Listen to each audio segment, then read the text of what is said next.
Welcome to NACTV Reads the News. My name is Gwen Jacobsen, and I'm one of many volunteers that help create programming for our station. NACTV can be seen on MTS Channel 30 or 1030, Westman Cable Channel 17, Bell Satellite Channel 592, or online at nactv.tv.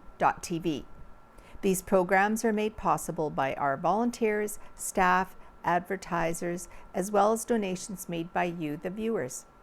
If you are enjoying your NACTV experience, please consider supporting us either by donation or volunteering. You can contact our office at 204-476-2639 or at nactv@wcgwave.ca. Now, before I start the news, we have exciting news for the town of Neepawa. The elections were held yesterday and yesterday evening, so of course we couldn't get this into the Neepawa Banner and Press in time for publication. So for any of you that don't know the results, we have it on a paper right here. I'll turn it the other way and the camera can show you.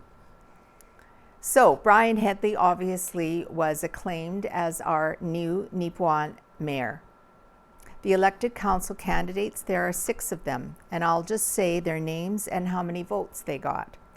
Daryl Gerard is back in with 601 votes. Murray Parrott elected with 597 votes, so that was very close. Jason Nadeau elected with 572 votes. Yvonne Sisley-Doble elected with 561 votes. So that is a new addition to the council.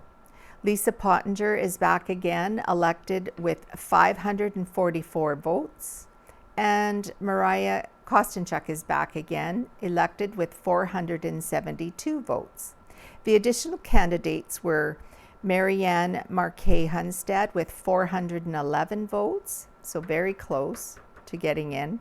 Brian Algert with 366 votes, and Dean Dietrich with 346 votes. So all in all, a very close race.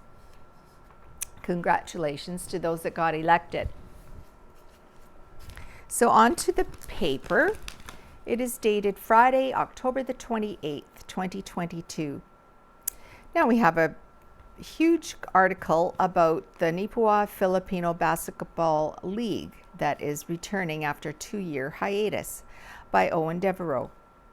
For the first time in over 2 years, players in the Neepawa Filipino Basketball League, or NFBL, they are back out on the hardwood. The 24-team league tipped off its 2022 season on Saturday, October 22nd at the NACI Gymnasium with opening ceremonies and several scheduled games. The local league was forced to take a break over the last 2 seasons due to provincially regulated restrictions associated with COVID-19.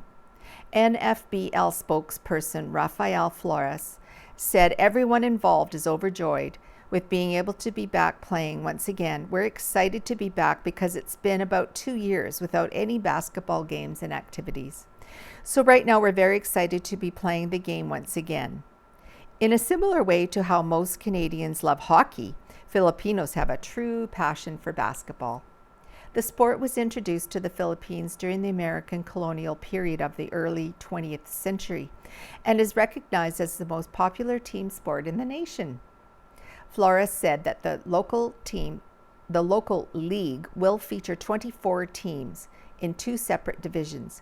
The junior division is for players 36 years old and younger and consists of 14 teams. The senior division, meanwhile, will have 10 clubs and is for players that are 37 years old and older.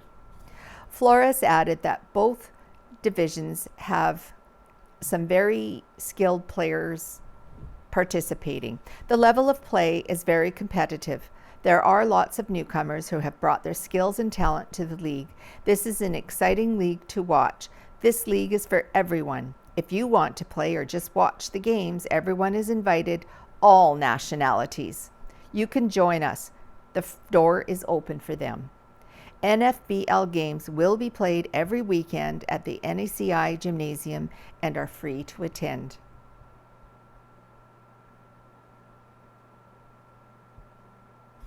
And I should have said maybe at the start about the important election notification. Due to the publication schedule of the Neepawa Banner and Press, the official results of all the municipal elections were announced after the October 28th edition of the newspaper was sent to print. However, to ensure readers are aware of the results in a timely manner, a special insert page with the election details for Neepawa has been added to all the newspapers that are distributed with the town of Neepawa. The insert is a separate page and is in amongst the flyers. The information for the entire region will also be available online on Thursday, October 27th at www.mywestman.ca. All the details will appear in the newspaper proper in the Friday, November 4th edition of the Neepawa Banner and Press. Okay.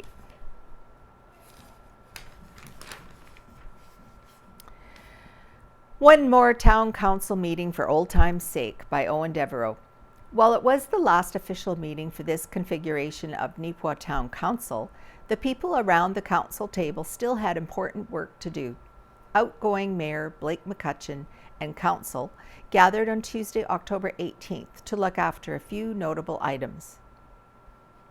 Neepawa Tourism Board members Barb Bone and Owen Devereaux presented the town of Neepawa with a check for $3,990 to go towards the planned upgrades and expansion of the Neepawa swimming pool. The money was brought in from tourism's annual Riverbend Makers Market. Councillor reports include one final update from Jason Nadeau for the Westman Library Board and Murray Parrott for goings on at the Beautiful Plains Medical Clinic. Nadeau reported that wheelchair access has been added to the Neepawa Library, while Parrott informed council on the latest for the clinic draw. He also stated discussions are proceeding with the professional consulting firm Urban Systems on the examination of active transportation routes for the town of Neepawa. Manager of Operations Denny Segwe offered an update on the planned pool upgrades, which will proceed early in the spring. Street work has been prepped for in front of the Yellowhead Center. The town continues to work with developers at the new home hardware site, ensuring services for the property will be ready. Sidewalk and curb improvements are ongoing. CAO Colleen Sensation alerted council of a recent correspondence from Destination Canada. A representative with the organization passed through Neepawa as part of their national tour, examining areas in the province with the most potential for future tourism. Sensation, on behalf of Economic Development Officer Marilyn Crew, shared information on the annual What's the Big Idea event held in Neepawa earlier this month. Full details appeared in the October 21st edition of the Neepawa Banner and Press. The RCMP forwarded its quarterly report to the town. There were 183 traffic tickets written in the Spruce Plains region, though only 16 specific to Neepawa over the course of the 3 months. There has, however, been an increased threat in rural areas, especially thefts of and from vehicles. People are reminded to lock their vehicles and remove all valuables. As well, the RCMP confirmed that they are now fully operational at the new building in Neepawa, though there are still some items being moved into the facility. A grand opening is being planned for November 4th, where people can view the building. The public, however, will not be allowed unlimited access, as there are some areas that are off limits for security reasons. Mayor Blake McCutcheon, along with outgoing councillor Darren Pudlow, who is not seeking re-election, spoke at the end of the meeting. Councillor Pudlow said that the last 4 years on council have been a tremendous adventure. He said it has been an honor to work with Mayor McCutcheon, his fellow councillors, and the administration for their support and professionalism throughout the term. Pudlow concluded by wishing the incoming council continued success over the next 4 years. McCutcheon as well thanked council and administration for their support and guidance. He said that the town should be well served by incoming Mayor Brian Headley and council. Now we have a picture of here of some people. It's entitled School Supplies Covered for a Couple of Years. Neepawa United Anglican Mission and Service and Outreach Committee presented a check for $880 for school supplies to Alan Hankey, principal of Hazel M. Kellington School, or HMK. The group stated that they raised the total amount just in the month of September. Mr. Hankey said the large donation should cover the need of school supplies for at least a couple of years. So here we have Mr. Alan Hankey, the HMK principal, B. Betts, Leona Kuchar, Donna Newton, Elsie Slimman, who is the Mission Service and Outreach Committee member, or I think those three ladies are. The Reverend Chad McCharles, the minister of the Neepawa United Anglican Shared Ministry, and Susan Phillips, Mission Service and Outreach Committee chairperson. Now, the Roxy Theatre coming up on October the 28th, Petrick Concert. October 29th, the movie called Goosebumps. Showtime is 7:30. On October 30th, there's a 2 o'clock showing of Hotel Transylvania, and it's free admission, sponsored by Taylor Law Patterson's LLP, with costume parade before the show. On November the 2nd, it's a kaleidoscope concert by the Fitzgeralds.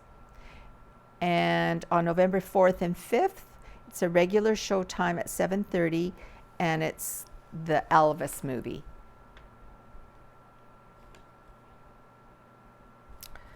All right, come back to that.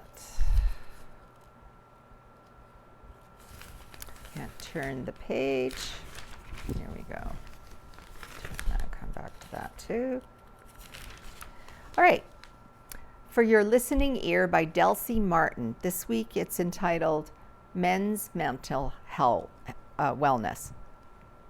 In honor of Movember and Men's Physical Health Awareness, I want to draw attention to men's mental health awareness. Before continuing, I want to acknowledge our transgender and non-binary community and the unique mental health needs, which I plan to cover in a separate article to ensure proper coverage. Gender ideology is your personal beliefs with how you think maleness or femaleness should be expressed. Even though society has become more liberal since the 1950s, male gender ideology is still suggesting that men must be the primary financial providers for their family. Studies are sadly showing that for many men, their self-worth is tied to being a financial breadwinner. Our men are under an enormous amount of pressure that I don't think we acknowledge or address appropriately. Ideas rooted in toxic masculinity promote that having a mental health issue is a sign of weakness. The word man is still associated with words like power, strength, hardness, and aggression. I know a lot of men that hold those qualities, but they also hold so many other important ones that go unrecognized. Men's mental health still seems to be pull yourself up by your bootstraps and get to work. We are still telling men that it's not okay to talk about it and that men aren't supposed to get vulnerable. Even if it's okay to get vulnerable, it's not okay for men to get vulnerable with other men. Peer support is the best proven method of treatment for many mental health issues. The best treatment for men's mental health issues is for men to get vulnerable with other men. For generations, men have been socialized not to talk about it, to not express emotion, and what we are seeing is an increased rate of depression and suicide. Clearly, this approach is not working, so we need to try something different.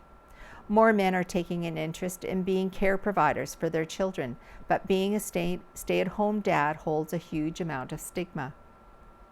There is stigma that stay-at-home dads are less masculine and less of a man because they are not the primary breadwinners.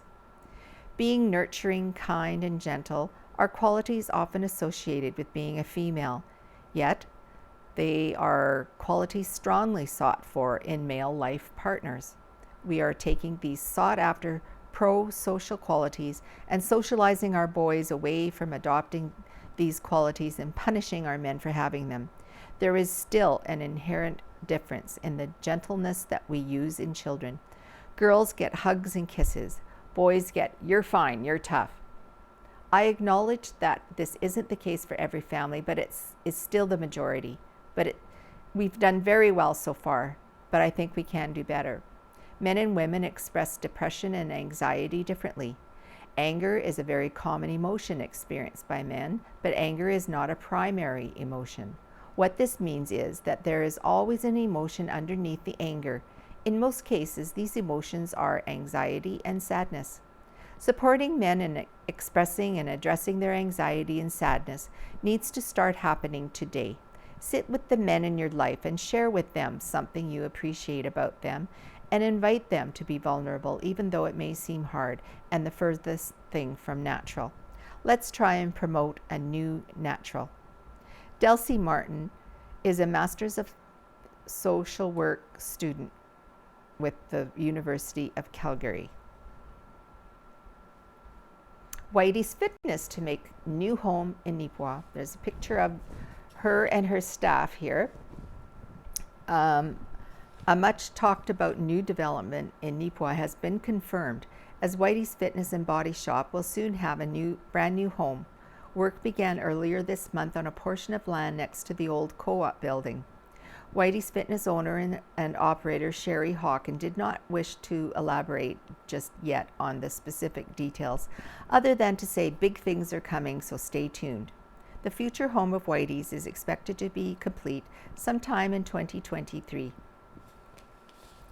So here we have the owner, Sherry Hawken, with her husband, Ian, along with their two boys, Kellen and Brooks, as well as the staff and coaches as they pose for a photo in front of the space. And here it shows a picture of the construction crews working on site for the foundation in the new structure. And here we have a winner from Gladstone. Congratulations are due to Verna Otto, who captured the ace of spades from 51 cards, winning $2,220 from the Gladstone Chase CAs recently. Pictured are Services Officer Graham Parks, the winner Verna Otto, and Treasurer Carrie McLennan.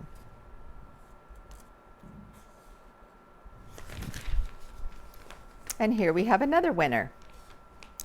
Longtime supporter wins Farm and Leisure Lotto early bird draw by Casper Werhan. The early bird gets the worm, or in this case, a roughly $10,000 prize.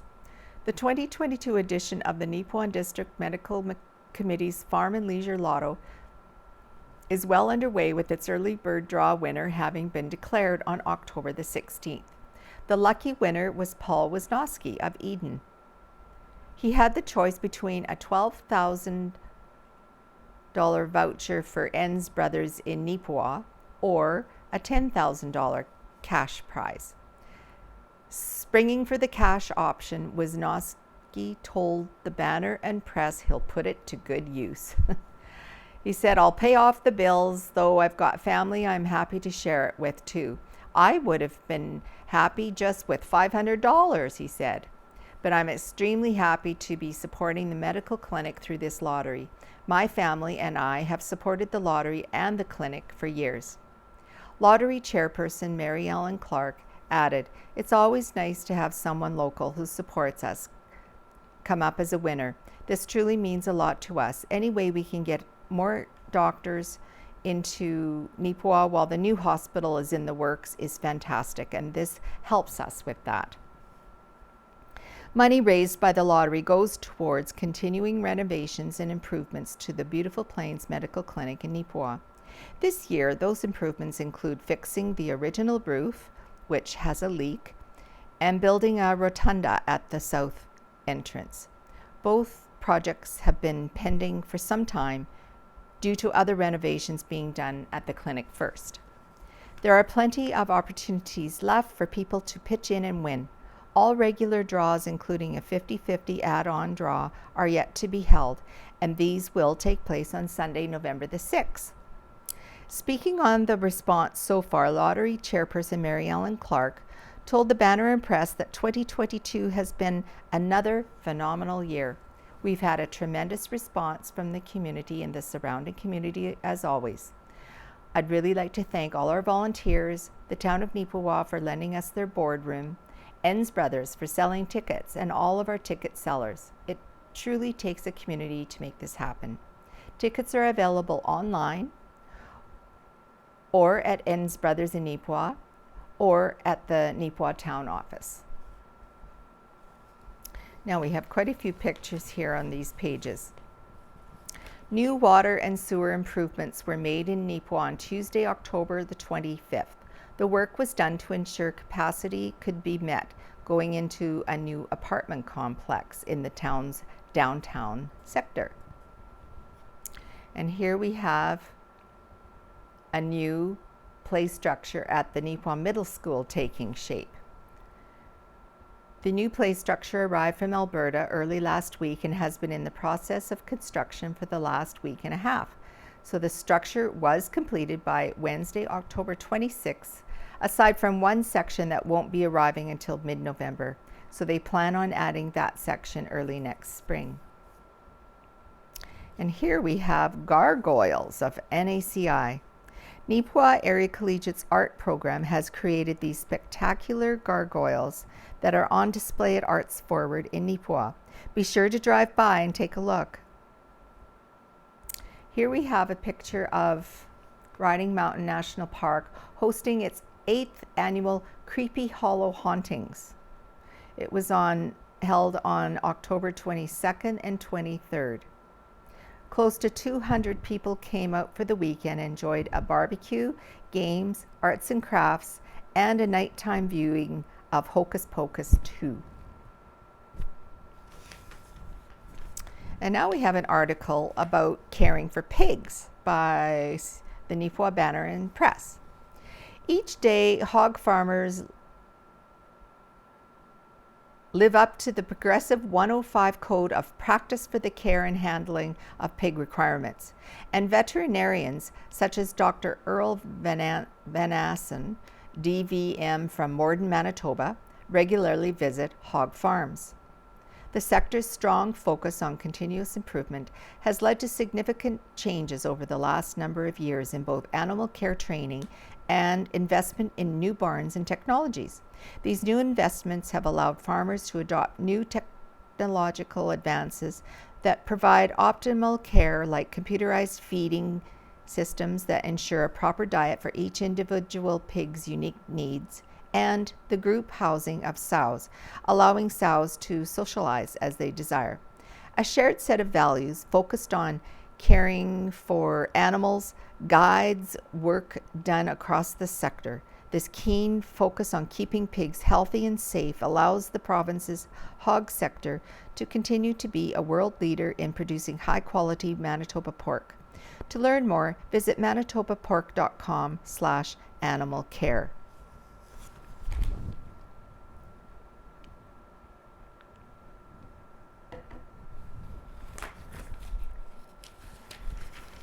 Now we have the sports section. Now we were talking about NFBL earlier, the Neepawa Filipino Basketball League, and I think this is something about the game of the week by Owen Devereaux. The first game of the season of the Neepawa Filipino Basketball League schedule was between a team the Banner and Press identified from their jerseys as Medellin Perez, though NACTV has identified the club as Bizdak, Bisdak, and the Outlaws. In this showdown, Perez Bizdak jumped out to an early first lead and simply never looked back, cruising to a 97-62 win. Ultimately, the victory may have been sealed by Perez's Bizdak's advantage of the longer bench as it had more players available to sub in over the course of the game. The numbers game caught up to the Outlaws as they put in a valiant effort but just tired over the course of regulation. Leading scorers in this game were Duran, number 35, for Medellin Perez Bizdak, who had 14 points. The Outlaws, meanwhile, were led by Ladeo, number 7, who put together a solid 22-point game.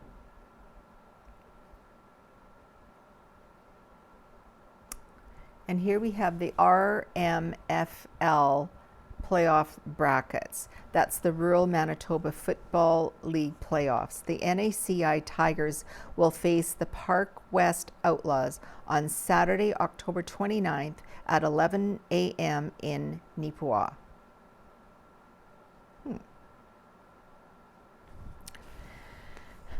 Slasher Showdown is back in Neepawa by Owen Devereaux.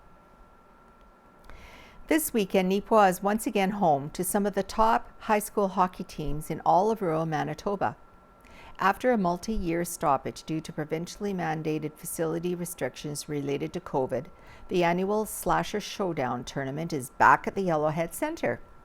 The NACI Tigers opened up the two-day event on Thursday, October 27th at 9 a.m.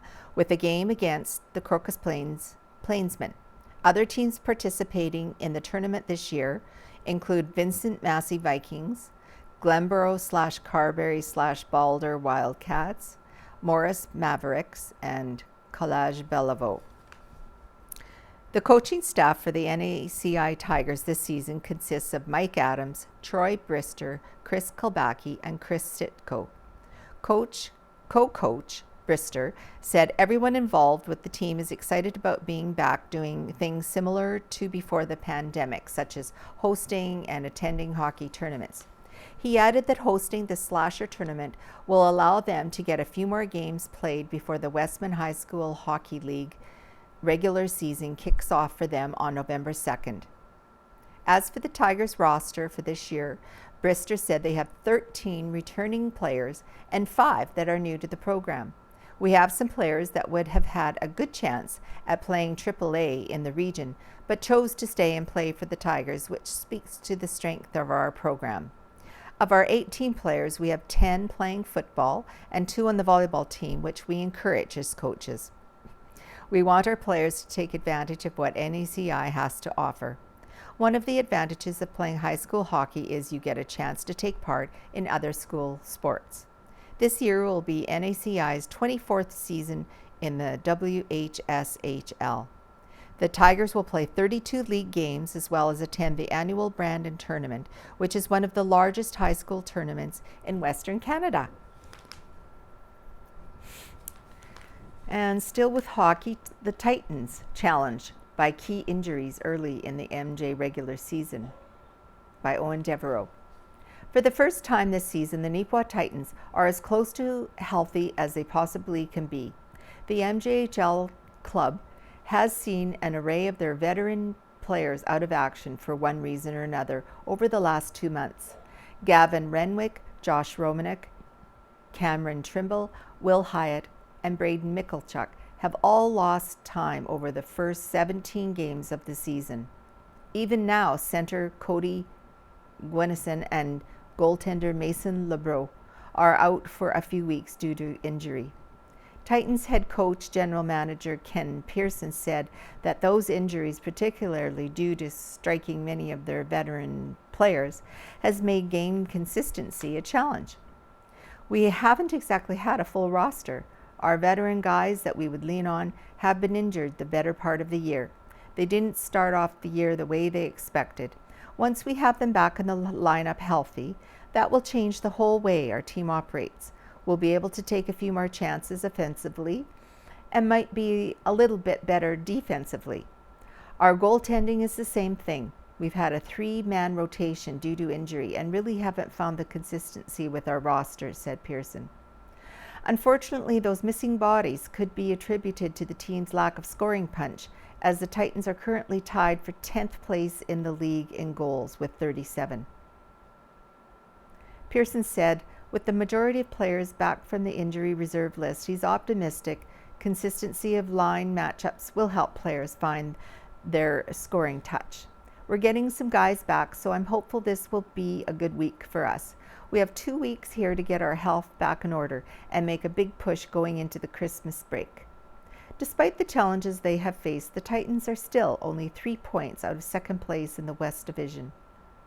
The team could help themselves out on that front as they take on 2 of the teams they're chasing, the Verdun Oil Capitals and Dauphin Kings this weekend.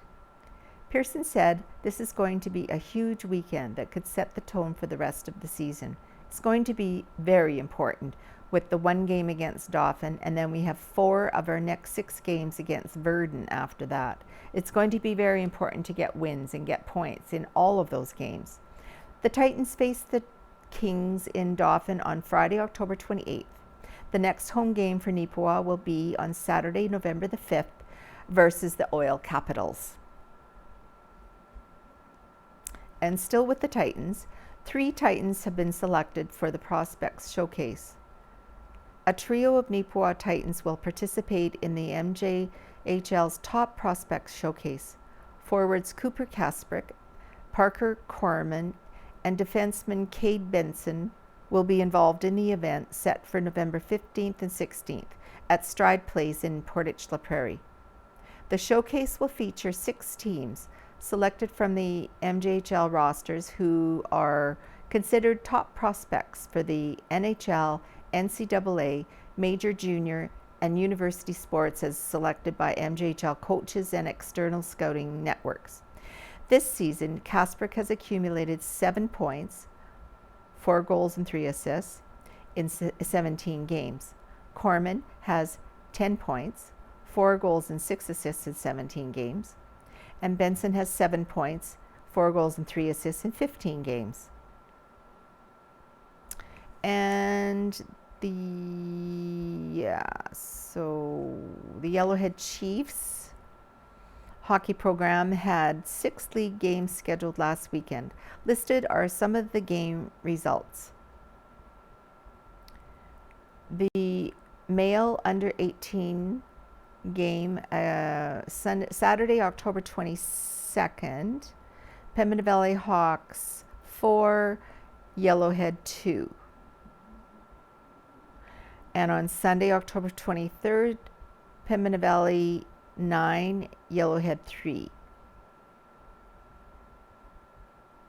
The results for the female under 18 were not available. The female under 15 results, Saturday, October 22nd, Yellowhead 3, Eastman Selects 2. Sunday, October 23rd, Pembina Valley 6, Yellowhead 5. Male under 15 results, Friday, October 21st, Brandon Wheat Kings 3, Yellowhead 2. Saturday, October 22nd, Yellowhead 5, Southwest 1.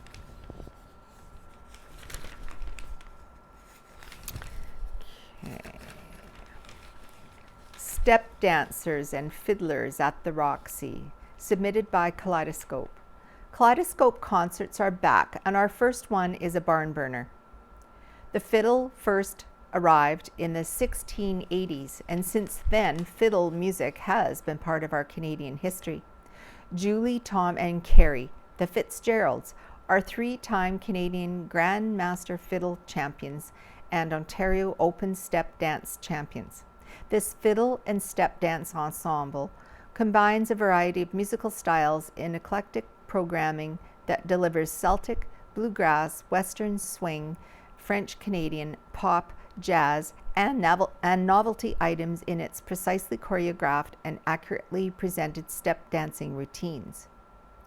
They are the rare combination of exceptional musicianship, incomparable step dancing, audience interaction, evident love of performing, and genuine sibling connection that resonates with audiences of all ages and sets this group apart.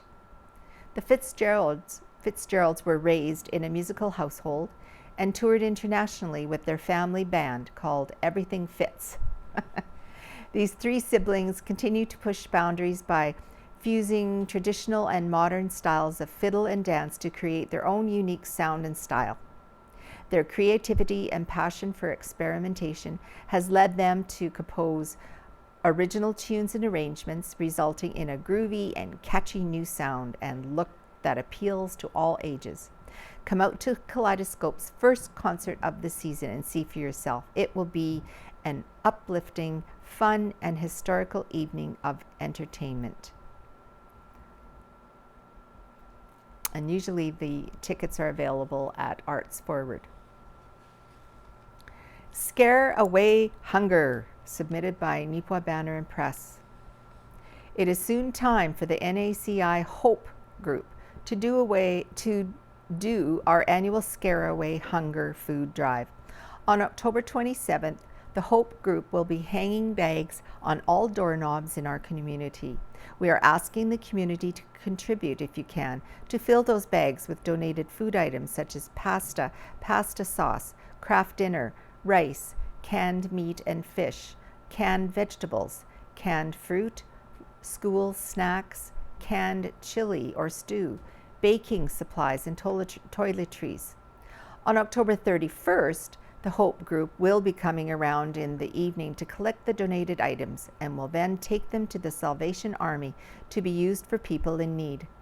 Please have your bags filled in a visible, well-lit area by 5:30 p.m. on October the 31st, which of course is Halloween night. Monetary donations for the Salvation Army can be contributed in place of food items if you wish to contribute that way instead. The Hope Groups ask that if your home is missed on pickup night, that you please take your bag to the Salvation Army or call them at 476-5869 for it to be picked up the next day. The Hope Group and the Neepawa Salvation Army thanks you in advance for all your generous donations. And here we have pictures of some NACI Hope members. Gina Dowd, Cordelia Smith, and Brooke Allen were among the many volunteers who helped collect the thousands of pounds of food donated through last year's Scare Away Hunger campaign.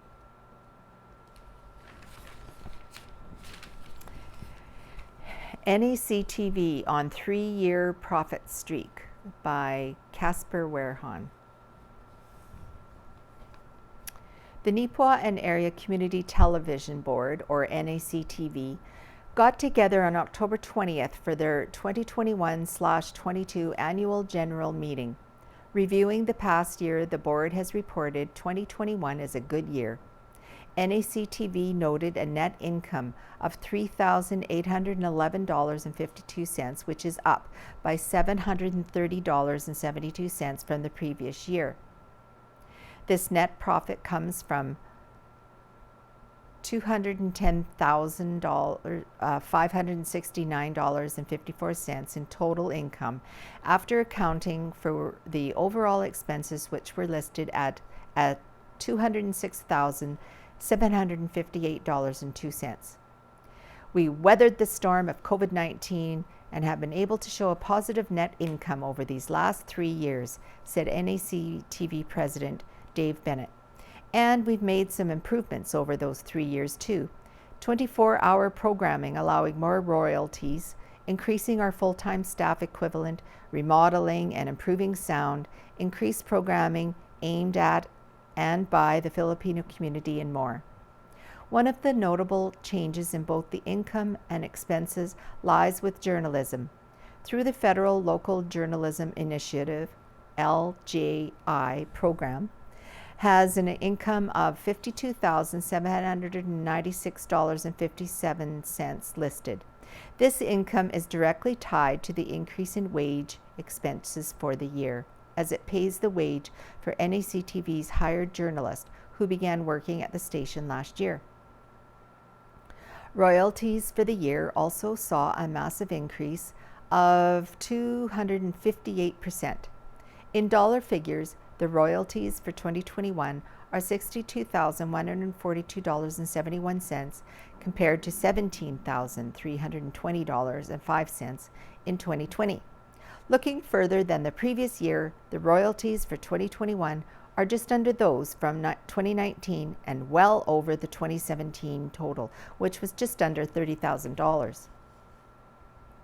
Also of note for us is that we are not able to include our full weekly schedule in the banner and press, which was provided to us by the paper for a number of years, Bennett added. However, we now place a small paid ad each week listing some highlights and the current bingo information. Viewers are also able to access the full schedule through our website or other means. Returning board members for 2022 are Karina Jacenic, Bill Sirik, John Drinkwater, Ron Santos, and Don Walmsley. At the end of the AGM, Bennett extended his thanks to these individuals and more, stating, "We are thankful for our many dedicated volunteers, bingo workers, videographers, interviewers and interviewees, sports readers, news readers, church program providers, advertisers, donors, and many others who make NACTV the great station that it is." He added, "We are always happy to accept new volunteers. If anyone is interested, do contact us at the TV station." And here we have a picture of NACTV volunteers, board members, and staff present at this year's AGM. In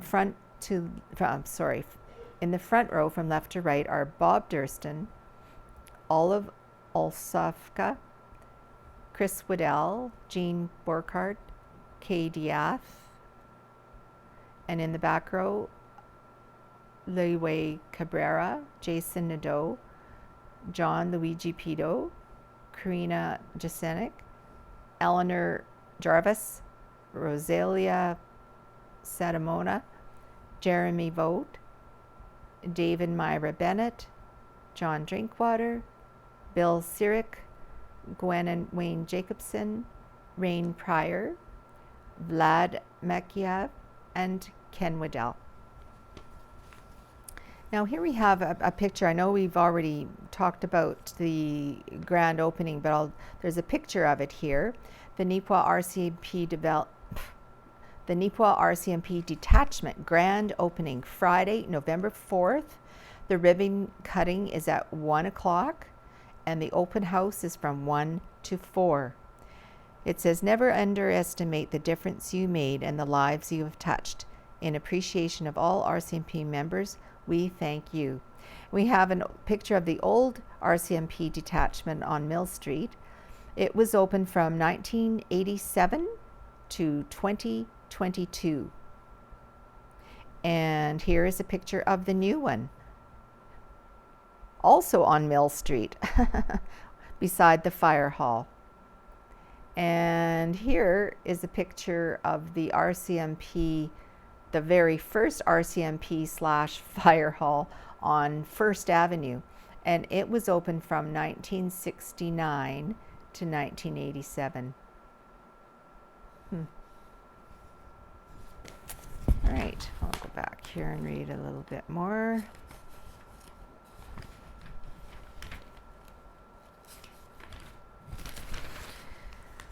Okay, we'll start with Ken Waddell's article right in the center. This week it's entitled "Standing Up to the Feds." A disclaimer says the views expressed in this column are the writer's personal views and are not to be taken as being the view of the Neepawa Banner and Press.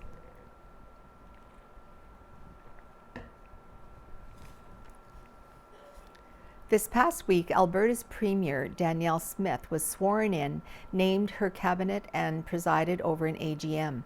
She brought a lot of people into cabinet, among them her leadership rivals. She also laid down some rules for how to deal with Ottawa.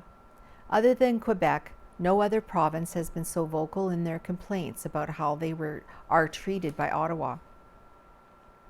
Our federal government has done just about everything possible to thwart the Alberta economy with their asinine efforts to force-feed electric vehicles decades ahead of realistic usage. The federal message is oil is bad, tax it heavily, break businesses and families, but convert everything to electricity. The problem is that electric vehicles, while having many advantages, simply cannot meet the rigors of the Canadian climate or distances. Their capacity is suspect at best. But There are other issues that go back way farther in our history. Healthcare is a prime example.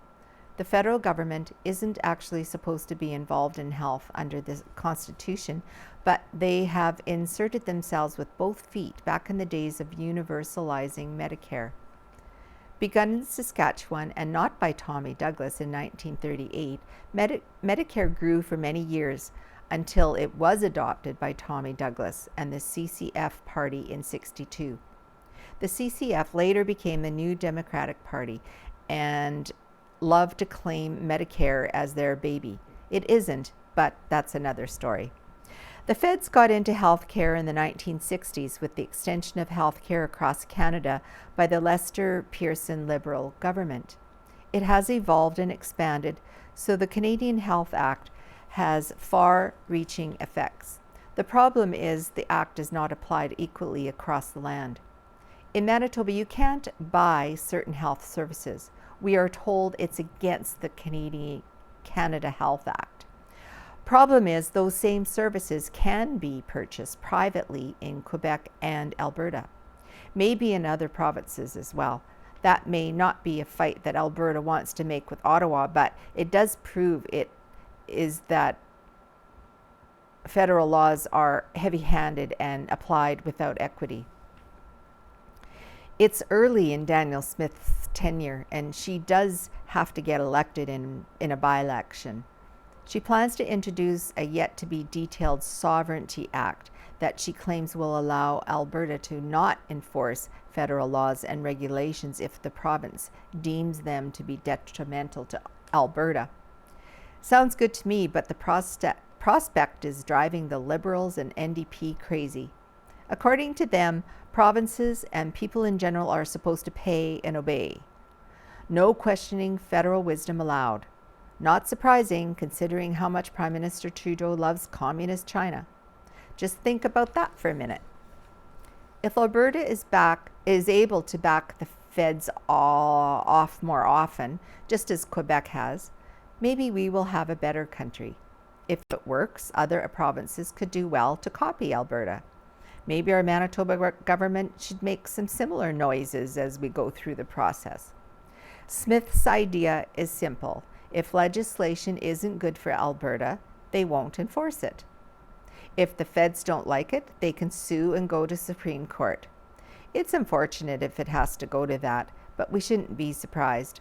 The feds have screwed up the COVID-19 situation, from vaccines to COVID-19 rules to the Arrive Canada app. As mentioned above, they have spent us into the poorhouse by enforcing a highly questionable climate policy. In reality, there isn't much the feds have done right in recent years. It's no wonder Alberta is angry. We all should be. Now, for Rita Friesen's Home Buddies, this week it is entitled Fall Cleaning. Remember when housewives believed in spring and fall cleaning? I mean deep cleaning. Closets, windows, carpets, the whole house, upstairs, downstairs. I confess I indulged in that same obsession for decades. There was a greater need for the ritual when heating with wood or coal in the winter, storing chore clothes in the entryway, and intense confinement in winter, and so much tracking in the summer. My lifestyle has shifted, and so have my standards. There are days that I can find enough space on the kitchen table to set down a couple of plates. Well, that's good enough. I chose the flooring for my home extremely well, even if on short notice, and I can go days without noticing the debris unless I am walking barefoot. No carpets anywhere works best for me. On those warm days last week, I washed all the windows inside and out. The one thing I missed about the home on the acreage is the south-facing windows, the natural light that flooded the main rooms and chased the darkness from every corner. In this home, there are no south-facing windows and no good way to add some, so I live with lights on and very little window covering. Cleaning the windows actually helped. I became aware that I must have missed doing this chore in the spring, for the windows needed quite a cleaning. Downside is that I resent the raindrops falling on their polished surfaces. Part of the process this fall is replacing burned out light bulbs. In the summer, no big deal if there is one or two out in the fixtures, but with the shortening daylight hours, I want light. Reality is that my grandkids are not keen on me standing on a ladder too often, and they may be correct. Fortunately, I have a spotter, a ladder holder, an ally. This is one bulb left. There is one bulb left to replace, of course, the highest one in the entry. It will be done. With no dogs or children living with me, my fall cleaning now centers on the yard and garden. Much more fun. I enjoy tidying the garages, making room to store the lawn furniture, and ensuring that all the tools and equipment is ready for next spring. I feel like a genius for deciding to store all the garden hoses in a large barrel-like container. They are all drained and neatly coiled, lid on, safely stored. No clutter. I do wonder what I will think of my idea in the spring when I need them again. The last lawn mow was a bit shorter in height than the summer mows, so I don't rake the leaves, hoping the winds take them away, far away. I do rake the leaves in the backyard onto the strawberry patch. That worked really well last year, so I hope it works well this year again. Fall cleaning, inside and out, is therapeutic for me, a preparation for the changing seasons, an acceptance of the way things are. Perhaps as I mature, meaning getting older, there are more opportunities to be reflective.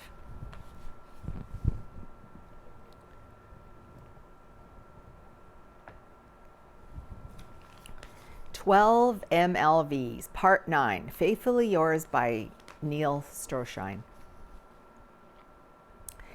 I began my journey through public school in a one-room schoolhouse located 3 miles south of our family farm. It had 1 teacher and 30 students in grades 1 to 6. After 2 years, that school closed, and I was bused an additional 4 miles to the town school from which I graduated in 1969. My grade 3 class had as many students as in all 6 grades of the old country school. Our numbers increased when I entered grade 7, and we were joined by students from a neighboring school that fed into ours. In grade 10, we were joined by students from our town's Roman Catholic school, bringing our total number to around 50 students. Because of our small size and the limited space in our school building, some advanced high school courses required for entrance into specific university programs were not offered. But all was not lost. Those courses were available through the Correspondence School Division of the Alberta Department of Education. Upon enrolling in a course, the student received a textbook and a bundle of lesson plans, assignment sheets, and mailing envelopes. The course syllabus included a contact phone number for an instructor the student could call if individual assistance was required. One thing was missing from the student's package. Term tests and final exams were mailed to an invigilator who, after administering the exams, returned them to the correspondence teachers for grading. In Alberta in 1969, we were going distance education long before it became as popular as it is today. When it came to keeping up with their classwork, correspondence students were on their own. Nobody was looking over their shoulders, reminding them to get their work done and their assignments in on time. The desire for a good grade on the final exam was all the motivation a student needed. The self-discipline learned by taking just one correspondence course helped these students adjust to life in a university setting. In his lecture on the 7 Laws of Leadership, the late Charles "Tremendous" Jones spoke about his father. Jones Sr. was a strict disciplinarian, but as Jones Jr. observed, "My father taught me to walk a chalk line. He never taught me discipline."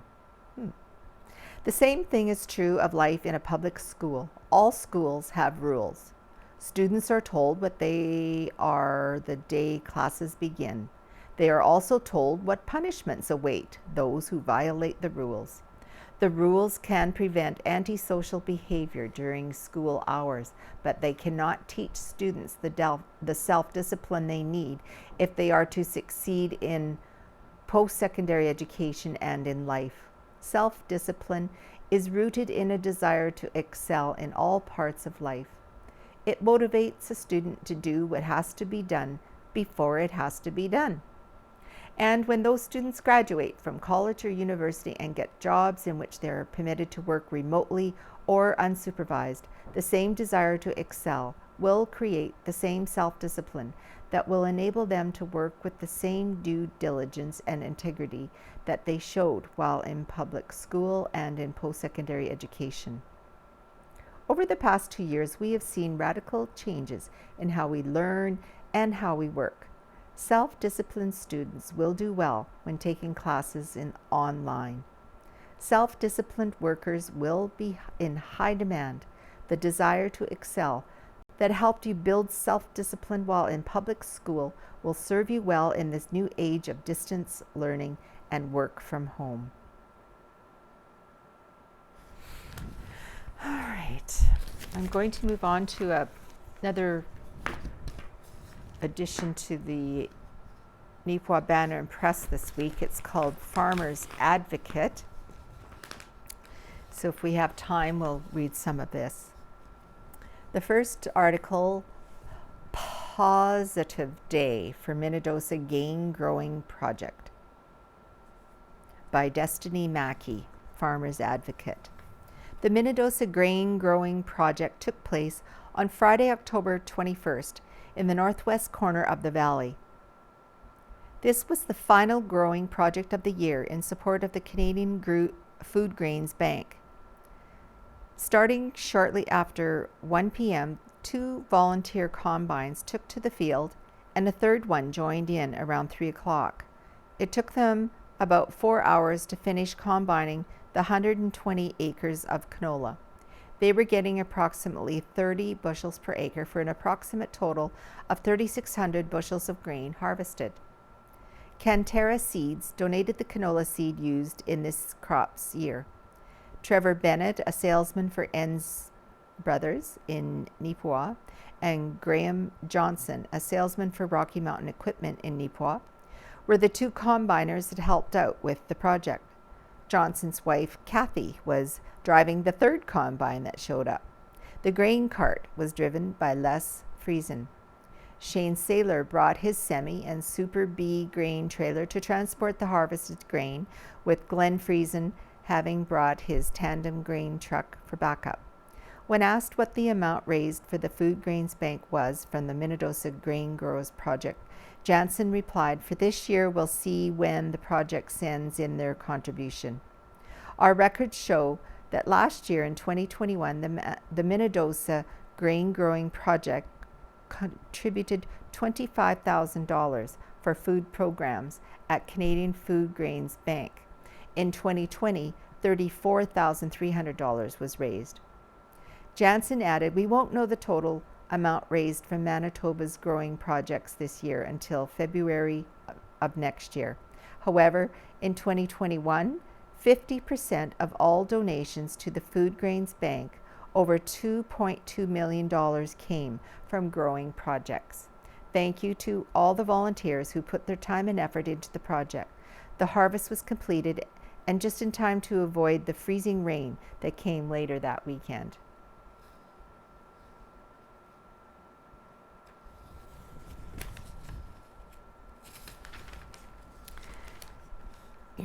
Agrotech Sheep Solutions by Sarah Plosker of Farmers Advocate. The Manitoba Sheep Association is participating in the Manitoba Ag X October 26th to the 29th at the Keystone Center in Brandon, with events such as Umania, which is a sheep-focused school kids program, a jackpot market lounge competition, live animal show judging, their AGM, and more. Perhaps most exciting of all the sheep-based programming at this year's Manitoba Ag X is a live demonstration of new facial recognition technology software. On Saturday, October 29th, the Canadian Sheep Federation will be doing the first presentation to the public of the new traceability program they've built, including facial recognition for sheep. This is major advancement for the industry. After the Manitoba Ag X, the software gets demonstrated at the Toronto Royal Agricultural Winter Fair, which is also the venue for the 16-country Global Sheep Conference of 2022 for all participants from the 16 countries to see as well. This much-anticipated technology has been developed by Pruvit, a subsidiary of the Canadian Sheep Federation. The company uses blockchain, artificial intelligence, and machine learning in their traceability systems, which include FACEIT, which is a facial recognition, and Agrologer, a tracking program. This ag technology was born out of necessity, built by agricultural producers wanting to solve real farming challenges with technology solutions. FACEIT is an innovative facial recognition technology software that uses biometrics to uniquely identify livestock, making collecting animal data faster, easier, and more accurate. Agrologer was created to simplify livestock traceability for Canadian sheep producers.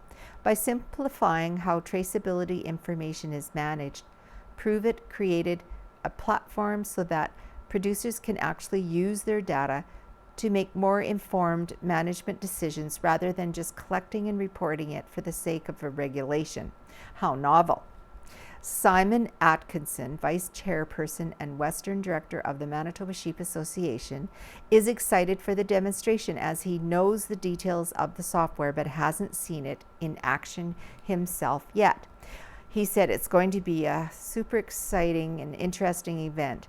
The demonstration will take place in Barn 3 on Saturday, October 29th, for readers interested in seeing the technology in person. CAP is coming to a location near you. CAP, which stands for Keystone Agricultural Producers, will be hosting a series of meetings throughout Manitoba.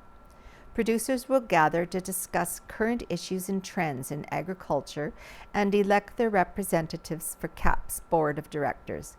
These local CAP annual district meetings are a chance for producers to meet fellow producers, get involved by becoming a director or delegate, discuss issues impacting your farm and business, and get involved in grassroots democracy. For District 9, the meeting is set for December the 8th in Minnedosa at the Curling Complex. The meeting will begin at 4 o'clock. And being a former 4-H'er, I'm going to read Manitoba 4-H Council hosting fundraising dinner. 4-H for today and tomorrow, submitted by Farmers Advocate. Growing awareness and fostering support for provincial programs is essential for Manitoba 4-H Council, Inc. to maintain and expand the programming for all its members. To support both of those objectives, Manitoba 4-H Council will be hosting their first annual fundraising dinner to be held in the Mars Norris Penny Hall at the Keystone Centre on Thursday, November the 10th, 2022. We are always focused on enhancing existing opportunities and creating new ones, helping our youth expand their knowledge and skills through experimental learning, says Shannon Carvey, Executive Director of Manitoba 4-H Council, Inc. She said hosting an event like this can make those opportunities possible for the 4-H members in Manitoba, whether they be our 6-year-old clover buds or our senior members from 14 to 17 years of age. Fantastic new experiences can happen with support from business and community. We're so excited for this event, for the information that will be shared and the connections made. For over 100 years, 4-H Canada has been one of the most highly respected positive youth development organizations in Canada. 4-H in Manitoba has roughly 2,000 members and 600 volunteers. Our goal is to help young Canadians learn to do by doing in a safe, inclusive, and fun environment. We believe in nurturing responsible, caring, and contributing leaders who are committed to positively impacting their communities in Manitoba, across Canada, and around the world. Now look at this old picture from the Beautiful Plains Museum history. These are homes that were near the Neepawa salt well. It's an unspecified year that the picture was taken, but this land is identified as being near the Neepawa salt well, like where I think that's where the Neepawa Arena is now, Yellowhead Center. A few homes were built here, some of which are out of shot in this picture. And as you can see, at least one of the homeowners was partially using their land to raise fowl. It almost looks like turkeys there, chickens and turkeys. But boy, those are old buildings. A $2,000 investment in youth at Manitoba Ag X. A post-secondary education can put that one candidate head and shoulders above the rest. That's what top executives say when looking for new employees. But as the cost of living increases, many families are hesitating when it comes to spending and sending their own young adults to college or university. Barry Twerden of Twerden Wealth Management in Brandon believes that investing in youth is a great payoff for all. He said, growing up in rural Manitoba, I realized how costly it is to further one's education.